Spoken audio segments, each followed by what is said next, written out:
Welcome to the BioPharma Business Intelligence Unit, where symbolic integrity meets strategic clarity. At BBIU, we go beyond the headlines to decode the structural forces behind global biopharma, AI, and economic realignment. If you value precision, verification, and symbolic depth, this channel is for you. Subscribe now to access our weekly briefings, dossiers, and intelligence reports, and consider joining our institutional tier to unlock early warning systems, custom metrics, and exclusive strategic insight. You're not just listening, you're entering the future of epistemic intelligence. www.biopharmabusinessintelligenceunit.com. The Quantico Assembly, Trump's silent Tamiz of the U.S. General's Executive Summary. On September 30th, 2025, President Donald Trump and Defense Secretary Pete Hegseth convened over 800 generals and admirals at Marine Corps Base Quantico, Virginia. The event was unprecedented in scale and framed publicly as a motivational speech on discipline, standards, and readiness. Yet its opacity, vague rhetoric, and absence of factual disclosures point to a deeper strategic function. A Tamiz, a filtration mechanism to identify, observe, and potentially eliminate ideological dissent within the U.S. military command structure. BBIU Opinion Quantico and the Silent Purge. Why Trump's meeting with 800 generals was not about motivation. A Tamiz, sieve filtration mechanism. The September 30th gathering at Quantico, where President Trump and Defense Secretary Pete Hegseth addressed more than 800 generals and admirals, has already been described as unusual, even unprecedented. Major outlets captured the surface, the size of the assembly, the rhetoric against fat generals, the promise of stricter standards. Yet what matters is not what was said in front of the cameras, but what the very structure of the event reveals about the state of U.S. civil-military relations and the architecture of power Trump is constructing. No president convenes every general officer in one place merely to remind them about fitness or discipline. The United States Armed Forces are built on chains of command, and directives can be issued in writing or through established channels.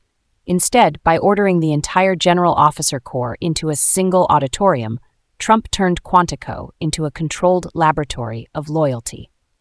The generals were not just audience members, they were subjects under observation. Their presence, body language, and silence were themselves data points in a filtration exercise. This design carries two functions. The first is symbolic. It projects Trump as commander-in-chief at the center of a disciplined, obedient army, erasing the perception of a fractured military leadership. The second is operational.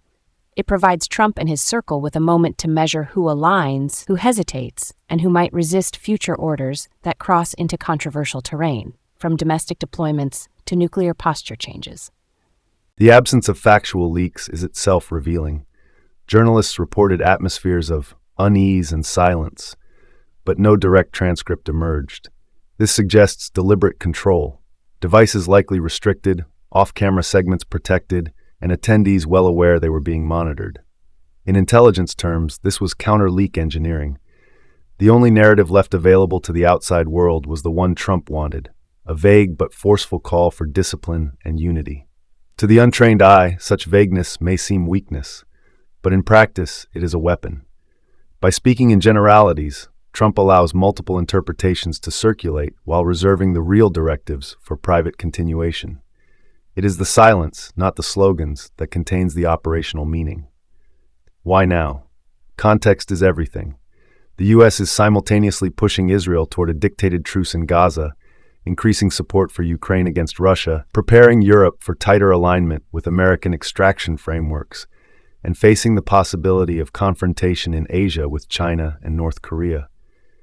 These moves require not just material resources, which are immense, but a military leadership that will not fracture internally under stress. Trump cannot afford dissent in the flag ranks if he is to mobilize nuclear modernization, redirect funds from conventional deployments, or even contemplate domestic use of armed forces under the rhetoric of restoring order in American cities. The financial angle sharpens this picture. Defense already consumes roughly 13% of the federal budget, approaching $900 billion annually in 2025. Reducing this burden while maintaining global primacy is only possible if the U.S. leans more heavily on nuclear deterrence and high-technology systems, which demand fewer troops but greater central control. In this light, purging officers aligned with democratic administrations, officers whose worldview may emphasize multilateralism, counterinsurgency, or conventional deployments, becomes a prerequisite for Trump's strategic pivot. Quantico, then, should not be remembered as a speech about standards. It was the staging ground for a silent purge, one not carried out in a single night, but prepared through structures of discipline, enforced conformity, and slow attrition of dissent. The generals present knew they were being watched. They also knew that silence or refusal could mark them for elimination. This remains an interpretative reading, as no directive transcripts have been released. What the public sees as rhetoric about fitness and discipline is in fact the first layer of a deeper restructuring. The U.S. military is being reshaped, not through legislative debates or public strategy documents, but through controlled events where power is asserted in its rawest form. Who enters the room, who remains silent, and who emerges still in command. For outside observers, allies, adversaries, and citizens, the lesson is clear. The American military is undergoing an internal sorting process, one that aligns its upper echelons with the political and strategic agenda of Trump's presidency. This alignment is designed to free Trump's hand abroad, reduce resistance at home, and make nuclear deterrence the affordable backbone of American supremacy. The surface was vague, the substance was decisive.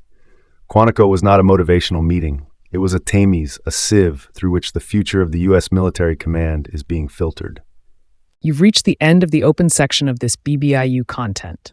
The complete analysis, with full data, structural frameworks, and extended annexes, is available exclusively to our subscribers. At BBIU, we believe the real value lies beyond headlines, in the depth of structural intelligence that helps leaders and organizations see further.